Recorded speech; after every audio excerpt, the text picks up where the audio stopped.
The next president of the United States, President Donald J. Trump. Thank you.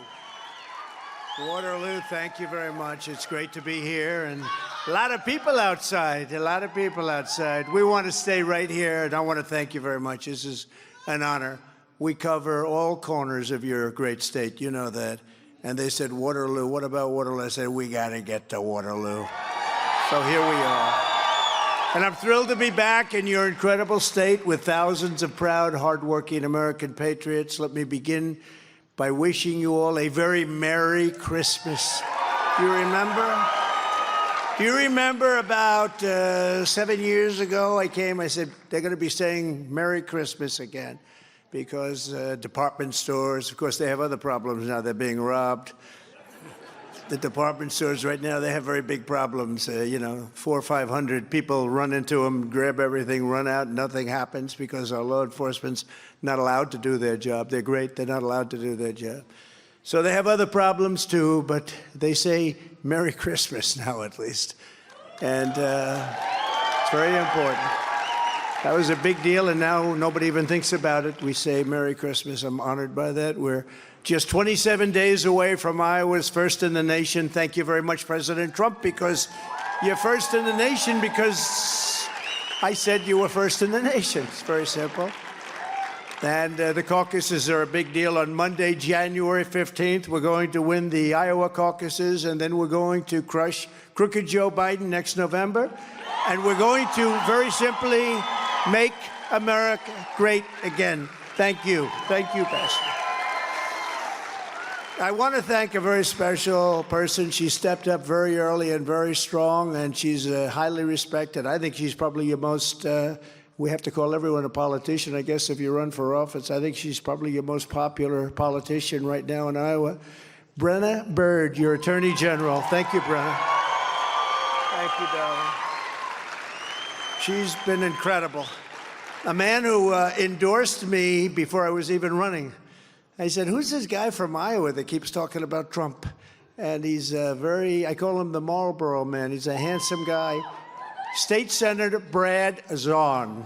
Brad, where's Brad? Thank you, Brad. Thank you very much. He's been great. He was endorsing me before I ran. I said, who is that guy?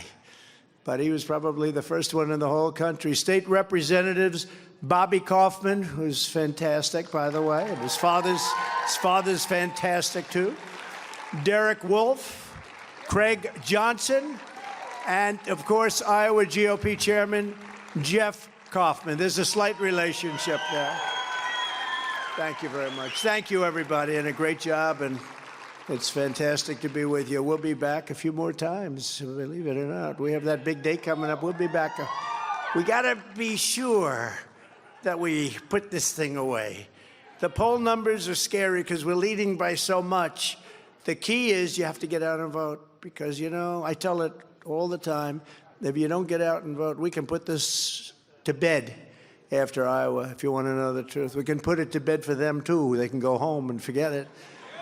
But you have to go out. Don't sit home and say, I think we'll take it easy, darling. It's a wonderful day, beautiful. Let's just take it easy, watch television, and watch the results now because crazy things can happen. You got to get out. This is really important. Our country's at stake. We have a country that's never been in trouble like it is right now. So get out and vote, whether we're leading in the polls or not leading in the polls. And in this case, we're leading by 30 to 40 points, I guess. But we got to win. Maybe we can win by more than that. Because, if we win in a massive number, but it's a little bit less than that, they'll say, oh, he didn't meet expectations. It was because they're fake news. We know that, They're fake news. They are the biggest fakers in the world. During this holiday season, families all across America are struggling under the brutal weight of Crooked Joe's failures, disasters, heartless betrayals, and inflation. While the stock market is making rich people richer, and I mean, it's crazy what's going on. Rich people are getting richer. Of course, I'm a politician now, so we just keep chugging along, right? But you're going to have a crash the likes of which you haven't seen because of what they're doing. It's going to be scary. Biden's inflation catastrophe is demolishing your savings and ravaging your dreams. His sky-high energy prices, the highest we've ever had, are brutalizing your wallets. Our border has been erased. Criminals are running wild in our Democrat-run cities. And thanks to Crooked Joe's breathtaking weakness, the world is going up in flames. The whole world is up in flames. You didn't have any of this stuff when I was president. I'd call and I'd say, you can't do that to the head of a country. And they wouldn't do it. And Russia would have never done it. And Hamas would never have done it because Iran wouldn't have given them the money or had the money to do it. No, it's very terrible what's going on. Hard to believe, actually. Joe Biden and the Democrat Party are incapable of solving any problems. Crooked Joe Biden is a low IQ individual. He is truly the worst, most incompetent, and most corrupt president in the history of our country. Other than that, I think quite a bit of him. Can you believe what's going on in our country? Can you believe what's going on with the border? You watch, and the fake news doesn't want to show it too much, certain of them. And I will tell you what's going on in our border. They're coming in by the millions, and we have no idea who they are. They're coming from all over the world. But with your vote, this election together, we're going to save America, and we're going to bring our country back from hell. Our country's been in hell. Not one thing has gotten better under Crooked Joe Biden. Under the Trump administration, you were better off, your family was better off, your neighbors were better off, and our country was better off. And you're also much safer when you had me behind the desk of the Oval Office. You were better off 5 years ago. Think of it. Just ask yourself, were you better off 5 years ago? Or are you better off today with the inflation, with bacon that costs you 4 times higher than you would have had to pay a little while ago? It's going up. Nobody's ever said anything like it. But what a difference a president makes. A president makes a big difference. Since Joe Biden took over, we've had a 3-year inflation rate of over 20%. Under my leadership, inflation was non-existent, and we had gasoline at $1.87 a gallon. After 3 years of Bidenomics, the average monthly mortgage has gone from $1,700 under my administration to $3,400 under this terrible administration. As long as Joe Biden is in the White House, the American dream is dead. It's dead. There is no American dream. But all of that will change the minute the polls close on election night 2024. It's going to all change. The next economic boom will begin the instant the world knows that Crooked Joe Biden is gone and Donald J. Trump and us, all of us together, have won 4 more years as President of the United States. It's a very important thing because our country is really, it's a disaster. It's not even believable what's happened to our country in a period of 3 years. Powered by the momentum of our historic victory, by Christmas of next year, that's a couple of months later, by Christmas of next year, the economy will be roaring back, energy prices will be plummeting, the hordes of people charging across our border will have totally ended, the invasion will have stopped. And I heard somebody today say, one of these genius analysts, the stock market's good, the rich get richer, but the stock market's good because they think Trump is going to win the election. And I believe that's true. And whatever good they have right now is the fumes of what we left them. It's coming off the fumes of what we've left them. But the stock market is good because a lot of people think we're going to win the election. So that's an interesting fact. I felt that, but I didn't want to say it. But I think we will say it. Because just like 3 years ago, they will know that I will catch. And when you have people that are pouring across the border at levels like no country has ever seen, not us, no country has ever seen, third world nations have never seen. They'd stop them with sticks and stones, I say. But they'll know that I'll catch them and we'll send them home, and the entire world will be safer and more peaceful because everyone will know that the days of Biden surrenders are over. So many mistakes. There's been nothing good that's happened. Nothing good. What good has happened in the last 3 years? Our country's gone to hell. As soon as I get back in the Oval Office, I'll also immediately end the war on Christians. I don't know if you feel that. If you have a war, there's a war. Under crooked Joe Biden, Christians and Americans of faith are being persecuted, and government has been weaponized against religion like never before, and also presidents like never before. Here I am. I always say Al Capone was treated better than I was treated. Scarface, Al Capone, he was a tough one. Biden and his corrupt Department of Injustice have sent SWAT teams to arrest pro-life activists. They've targeted conservative parents at school board meetings who don't want filth taught to their children. It's filth. What they're teaching in schools is filth and nonsense, and we can't let that happen. But they're being targeted, and now the communists, Marxists, and fascists are going hard after Catholics, even plotting to send spies into Catholic churches. It's all come out, just like in the Soviet Union from days gone by. Now think of it. If you're Catholic, why would you vote for a Democrat? What they're doing to Catholics, I don't know what's going on with the Catholics, but they're really being persecuted. Why would you vote for Biden, and why would you vote for a Democrat? A new report from the House Judiciary Committee proves that the Biden FBI actually targeted Catholics as potential domestic terrorists. Do you believe this? And, you know, evangelicals will not be far behind, because when that starts, it starts happening on a very major scale. When I'm back in the White House, never again will your government be used to target Christians and other religious believers.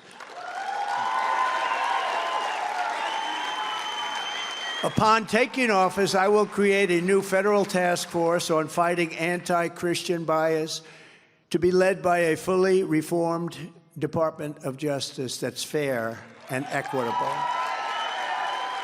Its mission will be to investigate all forms of illegal discrimination, harassment, and persecution against Christians in America. They are going after Christians in America. Who's can believe all this stuff?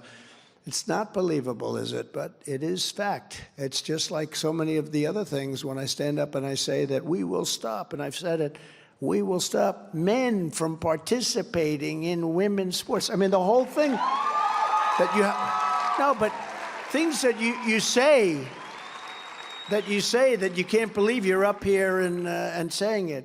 We are for parental rights. You have to say that. No, think of it. We are for parental rights. Who believes that? 10 years ago, 15 years ago, who would ever have to say a thing like that? We're for parental rights. Of course we're for parental rights. But the Democrats aren't. They're fascists. They're not. They want school boards. They want people to take your children and do things with your children that are not even speakable. Americans of faith are not a threat to our country. Americans of faith are the soul of our country, and they have been from the beginning. I will defend religion, and I will defend In God We Trust. We will defend In God We Trust, which is... And you know that very important phrase is under siege. You do know that, right? We will defend it 100%. When Joe Biden lit the national Christmas tree earlier this month, he completely failed to even mention the birth of Jesus Christ, which is hard to do if you're celebrating Christmas, right? He didn't mention Jesus Christ in his remarks. Not for 3 years he hasn't mentioned that, and barely mentioned God. When I was president, we brought back the beautiful phrase, Merry Christmas, and I said I'd do that. I'm very proud of that, actually, because as I said at the beginning, it was really under siege. And when I lit the Christmas tree each year, it was my honor to publicly celebrate the true source of Christmas joy, which is Jesus Christ. As president, I kept every promise I made to Christians and more, and I think everybody in this room understands that very well. That's pretty well documented. In our first 4 years, we appointed nearly 300 federal judges and 3 great Supreme Court justices. I stood up for religious liberty at home and all around the world. I protected innocent life, and I defended the Judeo-Christian values of our nation's founding. I proudly recognized Israel's eternal capital and opened the American embassy in Jerusalem, which is a big thing. I also recognized Israeli sovereignty over the Golan Heights, and you know they were looking to get that for 72 years. They'd fly in, they'd fly out, they'd fly in, every year they'd fly in, they'd discuss it, they'd fly out. And I got it done in about 12 minutes. We got it done very quickly. And with the historic Abraham Accords, I even made peace in the Middle East. Unfortunately, they haven't taken it any further. It should have been taken. We could have had everybody signed up. It's no wonder crooked Joe Biden and the far-left lunatics are desperate to stop us by any means necessary. They are willing to violate the U.S. Constitution at levels never seen before in order to win this election. Joe Biden is a threat to democracy. It's a threat.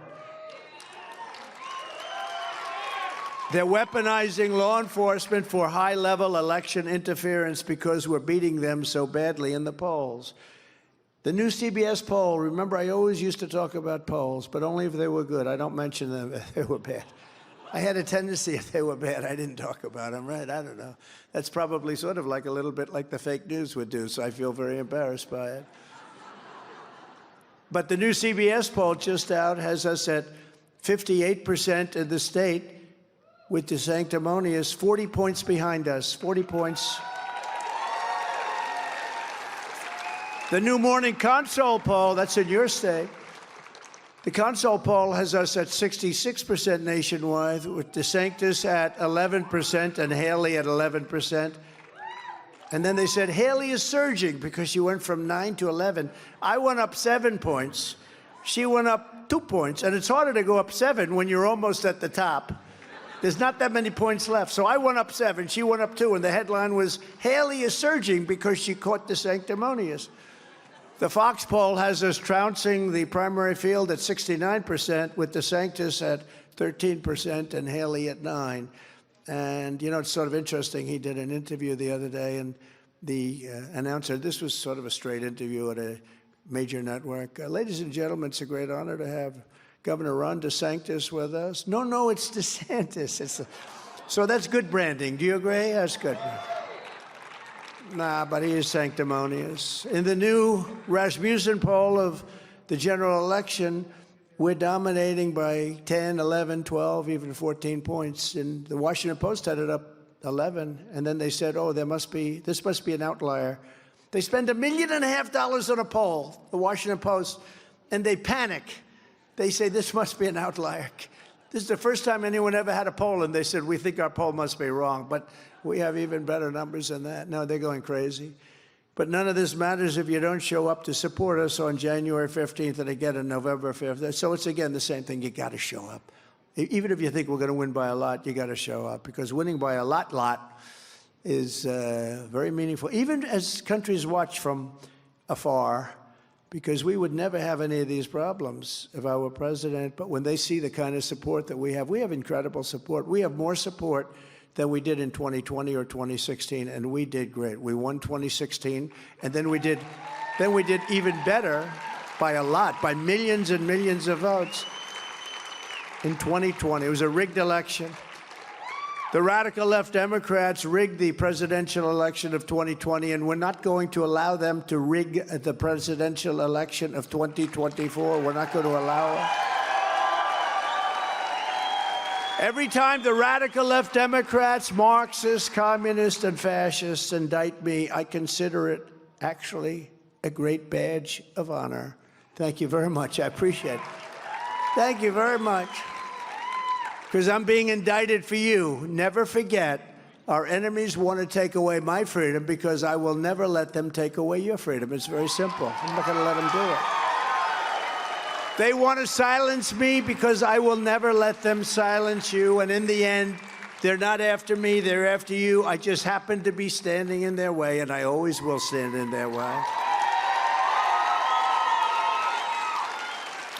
And, you know, I've been saying this a lot lately because I see the kind of crowds. We go up to these large areas. We come out to the rural areas. No matter where we go, we have packed houses, some of them. We filled up an arena last time, a massive arena. We had thousands of people outside, couldn't get in. Brad was there. He couldn't get in. He got in. We almost said, keep him out. Let's keep him out, right? No, he's always going to be invited. This is far more than a campaign. This is the greatest political movement in the history of our country. That's what it is. This is a great political movement. This is not just a campaign. And together we will once again fight for Iowa families and Iowa farmers, just as we did 4 straight years. We fought for you. We've done more for the state of Iowa than any president ever in history. There's never been because when you add it all up, what we've done, unlike Crooked Joe, who wants to dramatically increase the estate tax, or the death tax as they call it, I virtually eliminated the unfair death tax, saving countless farms and families of farmers. They love their children. They leave their farm to the children. And the tax was so incredible that the children would often have to file bankruptcy because they had to go borrow money to pay the estate tax or the death tax. And I eliminated that tax. I eliminated. So now you can leave if you love your children. If you don't love your children, then I haven't done that much for you. But some people love their children. Does everybody in this room love their children? I do. Does anybody in this room not love their children? Raise your hand. Oh, that guy in the blue jacket raises his hand. But no, it's very important because people were going to the heirs. You know, you inherit a farm, you have a 40, 50% tax to pay, and they fight with you over the tax, and they end up going to the bankers. The banks have been so bad, not the local bank. Some of these big banks have been horrible people running them. But, you know, the banks, they loan the money, and they end up taking over the farm. We're not doing that. So we ended the estate tax, and farms and small businesses now, they don't have to go into hock and end up losing everything. And the parents are very happy about that. They're looking down and they're saying, I'm so happy. I love President Trump, because that was a big thing. I ended the NAFTA disaster, the worst trade deal ever made, and replaced it with the USMCA, the best trade deal ever made. And that was a giant win for Iowa farmers. I took on the communist Chinese like no administration in history. Communist China was doing a number on the farmers, and you know it better than anybody, bringing hundreds of billions of dollars pouring into our treasury when no other president had gotten 10 cents from China. Nobody had ever brought in any money. I brought in hundreds of billions of dollars from China. In fact, China is not now doing very well, and a lot of people think it was because of what I did with respect to all of the hundreds of billions I brought in. And Biden is unable to cancel it because it's so much money that they're having a hard time canceling. It's hard to say, oh, gee, let's not do that for hundreds of billions of dollars. And then I gave the farmers $28 billion straight out of the tariffs I took in from China, a large part of which came right back to the state of Iowa, right? That's why my people in the back, you know, my great geniuses, sir, please don't say that too often, because you sound very conceited when you say that you guarantee that Iowa is going to vote for you. You guarantee Iowa. I said, I got him $28 billion, of course. Who else is going to get him $28 billion? I said, go out and buy more land and larger tractors. Do you remember that? But you know what? They stuck with me because we had a period of 6 or 7 months with China. You know, the great negotiators, they were playing hardball, but we ended up winning, and they buy now. We made a trade deal with China. I don't even talk about it because of COVID, but we made one of the greatest trade deals ever made. They buy $50 billion worth of product from this country, and they were buying nothing before that. They were buying nothing. So it was an amazing thing that happened, and it's an honor to have done it. And I do believe I could say that, but I won't say it because I will not say that because my people have said. So I will not guarantee it, but I pretty much guarantee it, okay? Let's vote against Trump because he gave us $28 billion. I don't know. It's somehow they got a problem with that one, don't they, huh? The people that are running against us and who, frankly, were not in favor of farmers. You know, Ron DeSanctimonious was not a friend of the farmer. He fought against the farm bill. He fought against ethanol hard, very hard. Now all of a sudden he loves ethanol. About 2 weeks ago it started, right? No one gets abused on trade worse than American agriculture, yet no other president lifted a finger for you. Nobody lifted a finger for you in Iowa, nobody. Under my leadership, we will have a great rebirth of loyalty to the American farmer and loyalty to the American flag.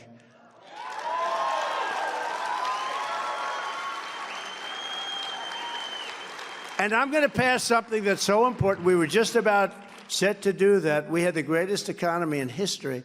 We're just about set, and then we hit COVID. COVID came, a gift from China, from Wuhan. I told them it came from the Wuhan lab. I said it right from the beginning. I never changed. Trump, you ever see the hats? Trump was right about everything. Some of the things I don't want to be right about, like I think our country's in more danger now for World War III than ever before. I don't want to be right about that. But we have a man who's grossly incompetent, and he's talking about nuclear weapons and negotiations. He doesn't even know what the hell he's talking. He can't even find the stairs to get off a stage. All right?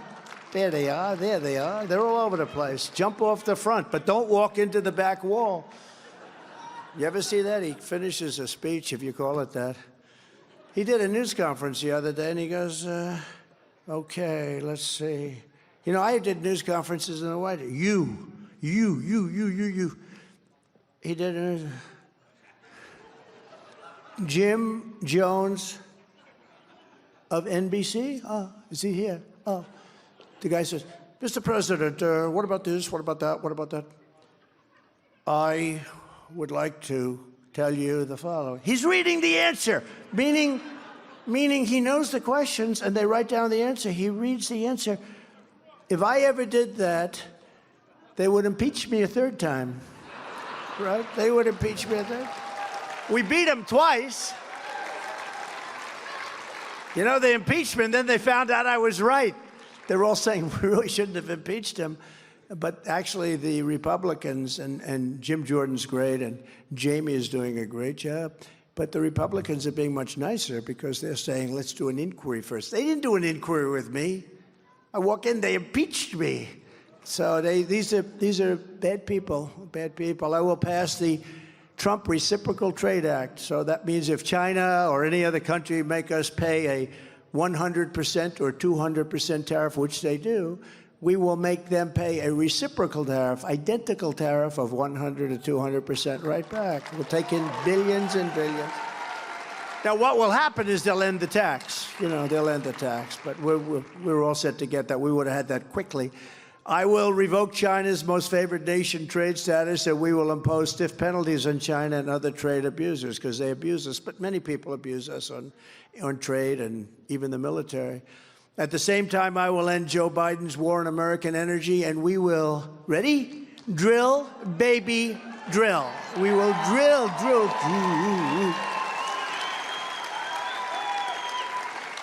We'll put straws in the ground and we'll have oil coming up. We have more oil than anybody, oil and gas. We have more than any other country in the world. And, you know, we took it from fourth place to first place in just a short period of time. We were going to make so much money. We were making so much. We were energy independent. Think of that. Gas prices, oil prices down so low. Record numbers in some cases, but down so low. And we were going to sell it all over the world, fill up our strategic reserve, which I was doing very cheaply by comparison to what they're doing now. He used the money just to have a better election. He used a lot of the money. It's drained. It's the lowest point it's ever been right now. That's meant for military. That's meant for real problems, not to keep your gasoline price down so that you can get some votes during an election. But they brought it down to the lowest level in order to try and remain relevant for an election. It's very terrible what they've done. They've done a lot of bad things. As part of our common sense energy policies, I will once again stand up for Iowa ethanol like I have done. I've been your savior. Many people did not want anybody to stand up for it. I just promised as president, I issued a historic rule declaring that E15 would be made available all year round. You know what that means. I did it all year. It was 8 months, and I did it all year round. Nobody thought that was going to happen, and letting them use the existing pumps. Now, that doesn't sound very glamorous, but it was hundreds of millions of dollars would have had to be spent. That would have been an increase in price to you. And I let them use the existing pumps. Very simple. I brought in experts. I said, well, what's the difference? They said, well, sir, the old ones are actually better. I know that because a lot of times equipment is much better. The older equipment's a lot better than the new equipment. And like grass cutters, all you have in a grass cutter today is environmental computers and equipment. They forgot to put blades on it to cut the grass. So sometimes you'd rather have like a blade. Give me a blade to cut the grass. In contrast to my unwavering support for Iowa ethanol and agriculture, Ron DeSanctimonious wants to literally bankrupt Iowa farmers. That's what he'd do because his policies are horrible. DeSantis spent his entire political career vindictively trying to kill the ethanol industry, voting again and again to devastate Iowa farmers by eliminating the billions of dollars generated each year from ethanol and wiping out 48,000 Iowa jobs. He voted against it. Unlike DeSantis, I will be your ethanol champion for 4 more years. You have 4 more years of security. And I will also rescue the ethanol industry by canceling crooked Joe Biden's insane ethanol-killing electric vehicle mandate on day 1. Everything has to be electric. Electric cars, they don't go far. They cost too much. They're all going to be made in China. The United Auto Workers are going to all be voting for Trump because this mandate's going to kill all jobs, all jobs. They've lost so many now to Mexico. 32% went to Mexico. Many went to Canada, and the rest went to China. Whatever we have left, it's peanuts compared to what it should have been. But this electric car thing is just crazy. If you want to drive, maybe, let's say you're here. If you say, let's take a drive to beautiful, safe Chicago. It's so safe. Let's drive there. How many times would you have to stop? About 9? You know, it's just crazy. It's these people, and they know it. They know it's crazy. They don't want to even listen to people. Same thing with the trucking industry. They want to have electric trucks. So a truck, a big, beautiful truck like Peterbilt or one of them, they can go, the big ones, they can go 18-wheelers. They can go about 2,000 miles, they say, 2,000, on a big tank of diesel. And an electric truck comparable, which you can't be comparable because you need so much room for the battery. Most of the area that you're going to carry your goods going to be battery. But assuming we take away that problem, which is not easy to take away, you'd have to stop approximately 7 times to go 2,000 miles, right? You go about 300 miles, and they don't want to change that. You'd think after if I were sitting there and that was explained to me and verified, I would say, of course you're not going to do that. We'll destroy our supply chain. But the Attorney General would agree with me. I mean, you don't have to be a great expert to know. You can't do that. One goes 2,000 miles and the other one goes 300 miles, and you don't have any capacity because half of it's got to be for battery. The batteries are massive. Crooked Joe puts China first. He puts Asia first, Ukraine first, illegal aliens first, environmental maniacs first. He puts everyone first. But he puts America last, he puts Iowa last, he puts our workers last, he puts our farmers last, and he puts everything that's good last. And by the way, they abandoned Iowa. You saw that, right? They left Iowa. I don't think he's going to do too well here. You know, they used to be together with them, but they've gone now to another state, good state also, by the way, but they've gone. They've left a tradition. I said, we're never going to do that. We're never going to do that to Iowa. You know, it's got a great political tradition. And I kept Iowa first. That was me. I put Iowa first, and I will put America first every single time. I put our country first. So job number 1 when we return to the White House will be to restore peace through strength. Peace through strength.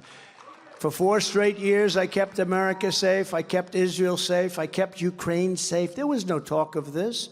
And I kept the entire world safe. A great gentleman, Viktor Orban, Hungary. He's the leader. He's the boss. He's everything you want to call him. He's a tough guy. He's tough, very well. I mean, he knows Russia very well. He knows Ukraine very well.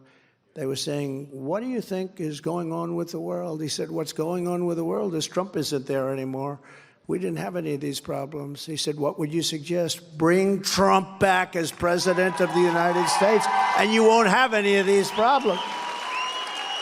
He said, when Trump was there, these leaders, China, Russia, all of them, they were afraid of the United States. They feared the United States. They respected him. And I thought it was a nice statement, so I repeat it as often as I can, because I know one thing, the press is not going to repeat it. You know, you might as well repeat it yourself. This is a lesson. Repeat it yourself, because they're not going to be repeating it.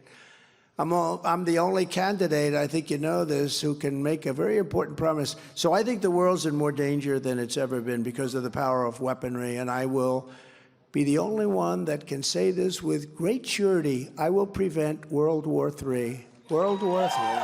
We're very close. I don't know if you feel it. I don't know, Madam Attorney General, if you feel it, but we're very close to World War III when you see these discussions taking place. You know, we had an axiom: never, ever talk nuclear, never mention the word nuclear. It was not a word that was mentioned because the power is so ridiculous, and we didn't mention it. Now, all the time, you're hearing nuclear from them. From them. You're hearing it from other countries. It was unacceptable. It was a word that you couldn't say. And all of a sudden, you're hearing that word all the time. And this wouldn't be a war like with army tanks running back and forth, shooting at each other, World War I, World War II. This would be obliteration. This would be the worst thing there's never been. This would be obliteration. You cannot use the word. You cannot discuss that word. But I rebuilt our military to a level that it's never been before. And that includes that, you know, our nuclear stockpile. I have no choice. I hated doing it, but it's all tippy-top. It's all really in the best of condition now. We had stuff that we had no idea if it even worked. It was 40 years old, and the wires to the phones didn't even work. Nothing worked. And everything's been rebuilt. We've done a great job, really an amazing job. And the only reason we had to do that is because China is building their heart out with nuclear, and Russia, as you know, has comparable to us. So it's a very dangerous position when you see the words that are being spewed. And I'm saying, and I'm watching it, I'm watching his language and his body language, I'm saying he's saying the exact opposite of what should be said. We're very unsafe, and we have 11 months to go. You know, that's a long time. They could do a lot of damage in 11 months. Under the Trump administration, we had the most secure border in U.S. history by far.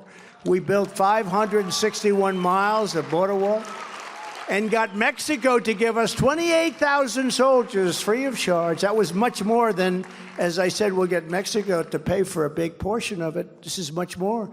We have 28,000. I had 28,000 soldiers free of charge. I said to them, you're going to have to give us 28,000 soldiers. We need that. They said, no, no, no, no, we will not do that. I said, of course you will. They said, we will not do that. Why would we do a thing like that? They said, you're going to have to do it. I'm sorry, but you're going to have to do it.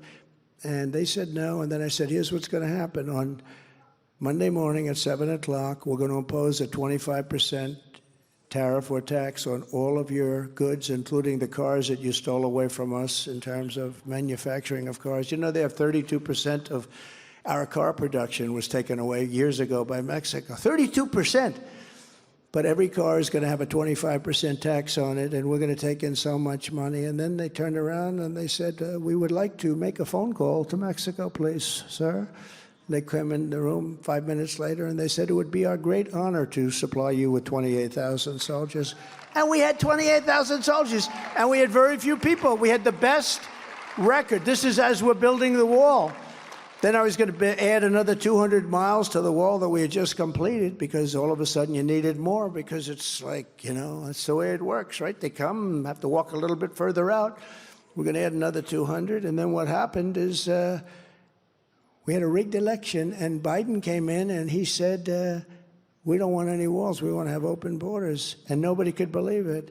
And I, you know, when I heard that during the campaign, I figured maybe it's just words, but who could be so stupid? Who could be so horrible to our country? What they're doing to our country, they actually meant it, because they took all of the wall that I had ready to just be installed, could have been done in 3 weeks, and they took that wall and they sold it for 5 cents on the dollar. And it was all the exact stuff that Border Patrol wanted. We had wires in it for technology. We had concrete, rebar, and very hardened steel. That's exactly what, and they had to have openings to see.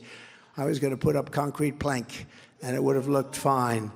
But no, but think of it, it's so sad. And they actually sold a lot of it for 5 cents on the dollar. Now they'll end up building it at some point, because, you know, 2 things that work. Remember the old days with the campaigns? I said there's only 2 things that work, because your phone that you have and your computer that you have, in about 2 weeks it's obsolete. You have to buy a new one.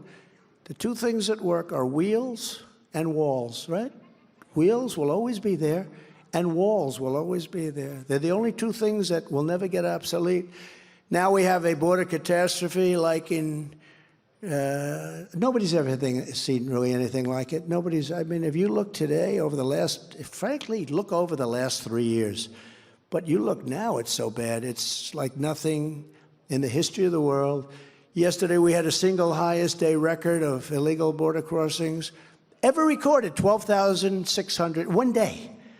We have no idea who any of them are. They come from Africa. They come from Asia. They come from South America, but not just South America. They're all over the world. They dump them on the border and they pour into our country, and nobody's there to check them. And the Border Patrol is incredible, by the way. They want to do it, but they're told not to do their job. It's crazy what's going on. They're ruining our country, and it's true. They're destroying the blood of our country. That's what they're doing. They're destroying our country. They don't like it when I said that, and I never read Mein Kampf. They said, oh, Hitler said that in a much different way. No, they're coming from all over the world, people all over the world. We have no idea. They could be healthy. They could be very unhealthy. They could bring in disease that's going to catch on in our country, but they do bring in crime. But they have them coming from all over the world, and they're destroying the blood of our country. They're destroying the fabric of our country. And we're going to have to get them out. We're going to have to get mass numbers of these, especially the criminals. They're coming from jails, prisons. They're coming from mental institutions. They say, please don't say the words insane asylum. But I have to say it. They're emptying out the insane asylums from all over the world. Why wouldn't they? I would do it if I were running Guatemala, El Salvador, Honduras, Mexico. They're emptying out their prisons into our country. How stupid are we to allow this to happen? This week, the Biden administration closed 2 vital railway crossings so that border agents could be redirected to help process even more migrants. They were coming in. You saw the trains with thousands and thousands of people on top of them and in them. Thousands and thousands of people pouring into our country. And we actually allow them to come in. They process them. Where do you come from? Where were you? I was in a jail. Oh, okay, you can come in. Come on in. They let anybody in. And you have other people that study. You probably saw Melania this week where she held a great, beautiful reception for people that came into our country legally. They studied, they worked, they had to take exams, they had to talk about our flag and George Washington and everything else. It was a beautiful day. But that's the way it's supposed, because we want people to come in, but they have to come in legally. But what's happening now is the whole system is being underrun. And no country can sustain this, by the way. You know, you have children going to school. They don't speak the language. You have children going to school speaking languages that nobody even knows what the language is. There are many languages in the world. They don't even know what the language is. And they're sitting in classrooms, and there's no room for our students in the classrooms. And they don't speak the language. On my first day back in the White House, I will terminate every open border policy of the Biden administration, stop the invasion on our southern border, and begin the largest domestic deportation operation in American history. We have no choice. No country can sustain this. We will restore law and order to our communities, and I will direct a completely overhauled DOJ to investigate every radical, out-of-control prosecutor, of which we have many, in America. I have a guy named Deranged Jack Smith. He's a deranged person. He happens to be after me. You know, the great one is the boxes hoax. They have a boxes. Biden has been taking stuff out of the White House or taken out wherever he was. He was a senator. For 50 years, he's got tremendous amounts of stuff. He had it brought to Chinatown. What's that all about? And then after it was brought there, it was distributed to different places. Chinatown. And it leaked to CNN, of course, because they leak. The prosecutors leak that he's not going to have any problem. But me, with a tiny amount, and I come under the Presidential Records Act, which gives me the absolute right to do it. With me, oh, I'm different. But mine was in a secure location. Everything was tippy-top. But, you know, with this guy, just think about it. They don't want to do anything. They're not going to do anything. It just came out. They released it. They leaked it. They leak it because they're dishonest. You're not supposed to leak that. They talk about classified documents, and they're leaking about classified documents. But he had many classified documents. Just think about it. And they leaked that he's going to be okay. He did nothing wrong. He did everything wrong. And he made it impossible for them. And he took things when he was a senator, which Dick Durbin is on television. He's a senator, Democrat. He's saying, oh, if he did that, that's a crime. That's a terrible thing. And he never came under the Presidential Records Act because he was vice president and he was a senator.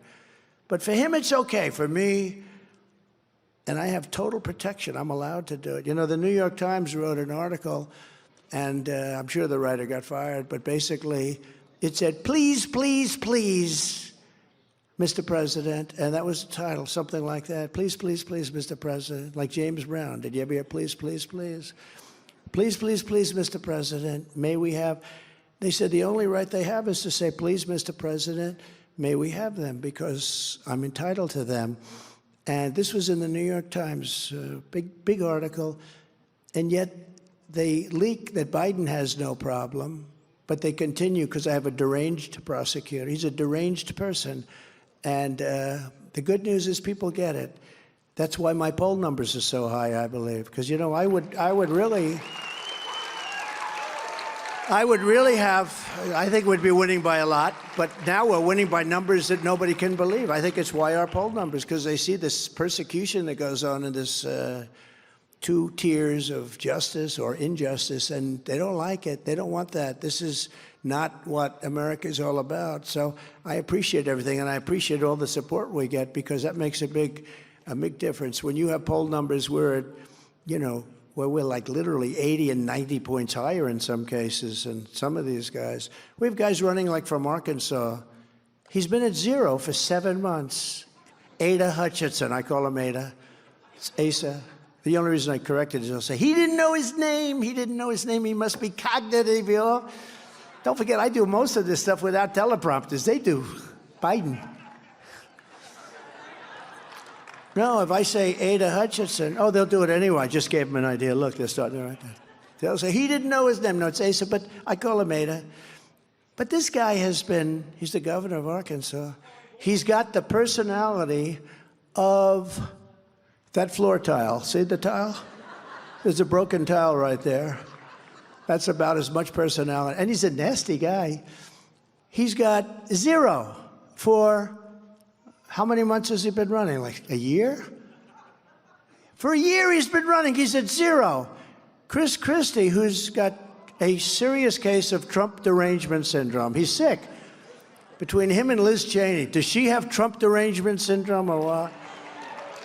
No. And I let Scooter Libby out. You know, it's a friend of their family. They didn't do anything for him. I did. They didn't get him out. I got him out. I gave him a pardon because he was treated very unfairly. Scooter Libby, but he was a very good friend of the Cheney family. They didn't do anything for him. I did. But, you know, you'd think they'd be thankful for that, but they don't talk about that. They say I'm a threat to democracy. No, Joe Biden is a threat to democracy by all of the things that we talk about. But I'm also going to indemnify all police officers and law enforcement officials throughout the United States for being destroyed by the radical left for taking strong action on crime. These are people, they want to destroy them because they want to put criminals away.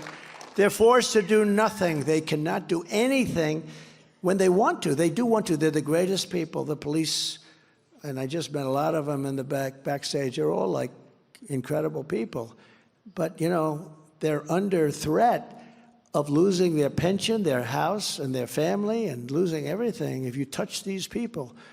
I mean, you let what's going on where the people are going into these stores and robbing them, and even the clerks, they fire clerks if they try and stop them. I mean, if I had a clerk that was willing to stop them, I would say, you are the greatest. You love our country, our company, our store. And they fire them. It's like crazy. There's something going on. Our brains are being fried. There's something going on. But our police know everything, and they can solve these crime problems very quickly, but they're not allowed to do it. And they don't want to lose their families. They don't want to lose their house and their pension. We're not going to let that happen anymore. So what I'm going to do is give indemnifications to any police officer that gets in trouble for pursuing a criminal, because that's what we have to do.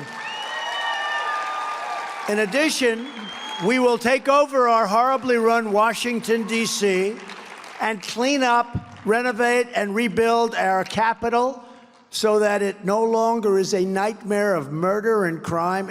People are being murdered there every day, murdered in our capital. Can you imagine when these people come from foreign countries and they may not be rich, but their capitals are safe. They have no crime. They take care of it fast. But can you imagine they come into this thing and they read that 3 people were murdered last night in Washington, D.C., and they have graffiti all over the place. On those beautiful marble columns, they have graffiti all over the place. Graffiti, graffiti, graffiti. The streets, they look like, I drove into Washington a few weeks ago for a court case. One of the many. I should get to know it very well. I can't get a fair trial on Washington. The whole thing is ridiculous.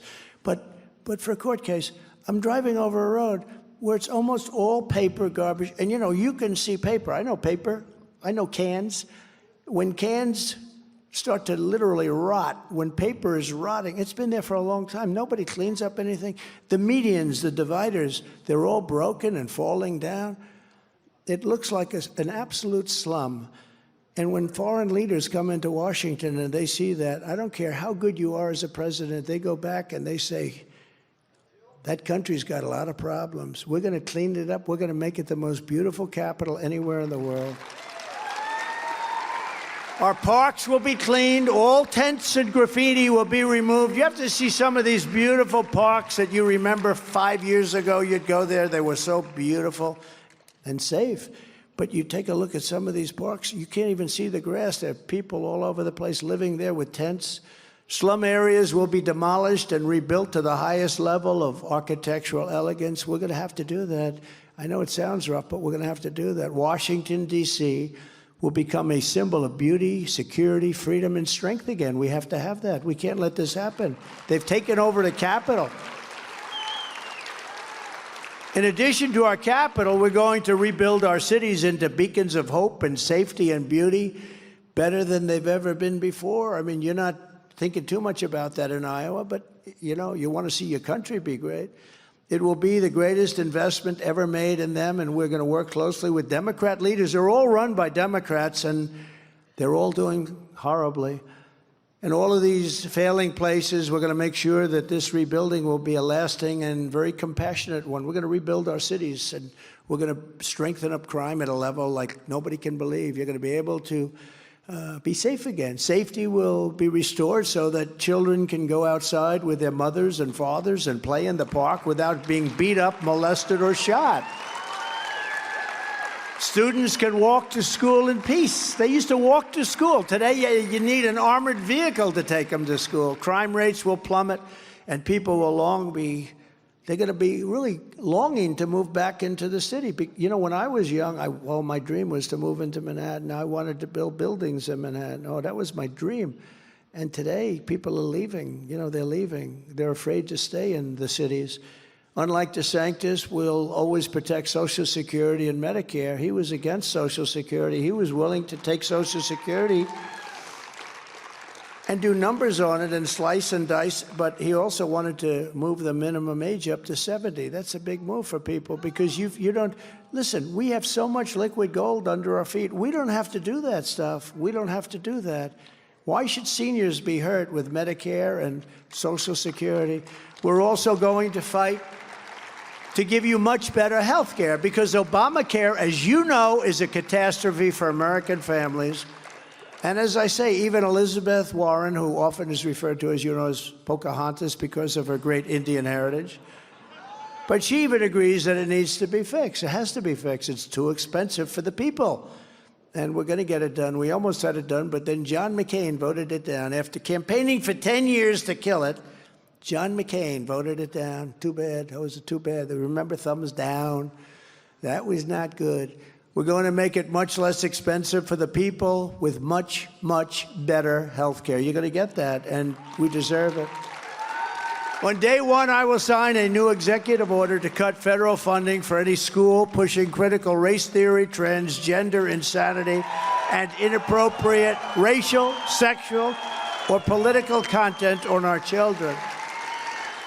And I will not give 1 penny to any school that has a vaccine mandate or a mask mandate. A mask mandate.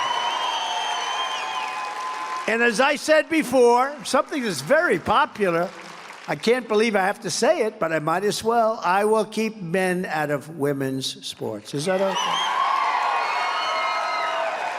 You see the weightlifting records? They're being broken by hundreds of pounds. One stood for, I think, 18 years, over a quarter of an ounce. They're coming in, they're wiping it out like 158 pounds. So it's just so demeaning to women, the whole thing. I mean, women, great athletes, I mean, it's just so unfair. They're going to have records. They'll have, look, eventually that's got to happen. It's going to happen with me. But you're going to have like these records where the record will be here, but you'll have this blip for a period of 3 or 4 years. Beep. Like that. They're going to say, they'll look back at 100 years, they'll say, what the hell happened there? Who was that? That was one strong woman, wasn't it? I will fully uphold the Second Amendment. We will restore free speech, and I will secure our elections. Our goal will be one day voting with paper ballots and voter ID. Very simple. But until then, Republicans must win. We have to win. Once we get in, we'll change that, but we have to win. If you took the 10 worst presidents in the history of the United States and added them up, they would not have done near the destruction to our country as Joe Biden and the Biden administration has done. You take the 10. Remember, I used to say 5. But you don't have to say 5. You could take the 10 worst presidents, and they would not have done the damage that he's done. So if you want to save America from Crooked Joe, then get every patriot you know. Make sure they are registered Republicans, have to be registered Republicans, and get them out to vote in their local precinct caucuses at 7 p.m. on Monday. And I'm going to be here with you, by the way, January 15th. It's Martin Luther King holiday, so it's a Martin Luther King Day. I'm going to be here. I'm going to be probably in Des Moines or someplace. I'll be caucusing. We don't want to take any chances, right? So I could sit home. I didn't have to be. They said, sir, do you want to go there? You're in great shape. I said, no, thanks. I'm going because we have to make sure everybody gets out. And if I don't get out, that's no good, right? So we're going to make sure we get out. We're asking you to commit to caucus for us and bring as many people as you can to caucus at our campaign. Sign up at ia.donaldjtrump.com, okay? And in conclusion, from Sioux City to Iowa City, from Fort Dodge to Cedar Rapids and Des Moines to Davenport to right here in Waterloo, we stand on the shoulders of generations of Iowa patriots who have tamed the wilderness, braved the elements, tilled the soil. You tilled that soil, I'll tell you, you still till on the soil, right? You're great people. Worked the fields, built the factories, and poured out their blood, sweat, and tears to make this country into the greatest nation in the history of the world.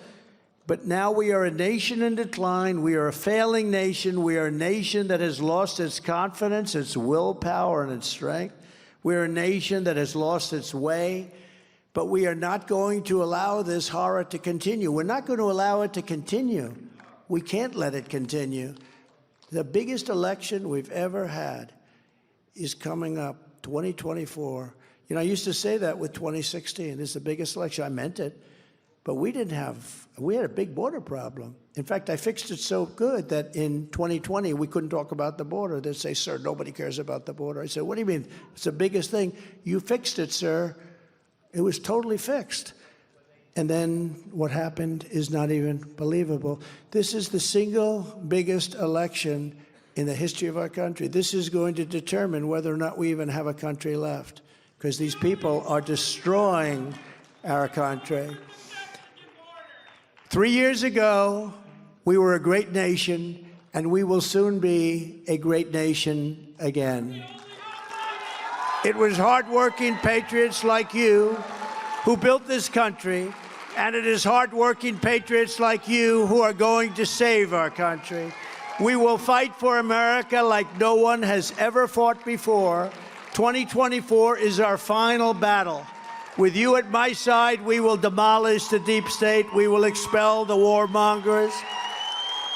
We will drive out the globalists. We will cast out the communists, Marxists, and fascists. We will throw off the sick, political class that hates our country. We will rout the fake news media. We will evict Joe Biden from the White House, and we will finish the job once and for all. The great silent majority is rising like never before, and under our leadership, the forgotten men and women, the men and women of our country have been forgotten. They will be forgotten no longer. They weren't forgotten for 4 years. You know that better than anybody. Nobody's ever done better than we did during that 4-year period. We will love our country. We will take care of our country. We will pray to God for our strength and for our liberty. We will pray for God, and we will be with God. We are one movement, one people, one family, and one glorious nation under God. And together we will make America powerful again. We will make America wealthy again. We will make America strong again. We will make America proud again. We will make America safe again. And we will make America great again. Thank you very much, Iowa. God bless you. Get out and vote. Get out and caucus. Thank you all. Thank you, Front Row Joes. You follow me no matter where I go. We love you. Thank you very much. Thank you.